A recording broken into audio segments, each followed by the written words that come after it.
Saudi அரேபியாவில் உள்ள போக்குவரத்து பொது இயக்குநரகம் சுற்றுலா பயணிகள் மற்றும் விசிட்டிங் விசா உள்ளவர்கள் சர்வதேச ஓட்டுநர் உரிமங்களை பயன்படுத்தி வாகனம் ஓட்டக்கூடிய புதிய நிபந்தனைகளை வெளியிட்டுள்ளது.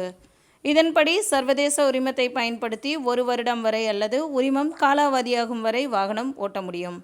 மேலும் ஓட்டுநர் உரிமம் ஓட்டப்படும் வாகனத்தின் வகைக்கு ஒத்திருக்க வேண்டும். அனைத்து வெளிநாட்டு உரிமங்களும் அங்கீகாரம் பெற்ற அமைப்பால் மொழிபெயர்த்திட வேண்டும். ஜிசிசி குடியிருப்பாளர்களுக்கு தற்காலிக சவுதி உரிமம் தேவையில்லாமல் தங்கள் சொந்த நாட்டில் வழங்கப்பட்ட செல்லுபடியாகும் உரிமத்தை பயன்படுத்தி சவுதி அரேபியாவில் வாகனம் ஓட்டலாம் என்றும் போக்குவரத்து துறை தெரிவித்துள்ளது. இருப்பினும் ஜிசிசி நாடுகளுக்குள் வழங்கப்படும் சர்வதேச ஓட்டுநர் அனுமதிகள் சவுதி அரேபியா உட்பட ஜிசிசி நாடுகளுக்குள் எல்லை தாண்டி வாகனம் ஓட்டுவதற்கு செல்லுபடியாகாது என்றும் அமைச்சகம் தெளிவுபடுத்தியுள்ளது. மேலும் இதுபோன்ற தகவல்களுக்கு சவுதி நியூஸ் சேனலுடன் இணைந்திருங்கள். நன்றி.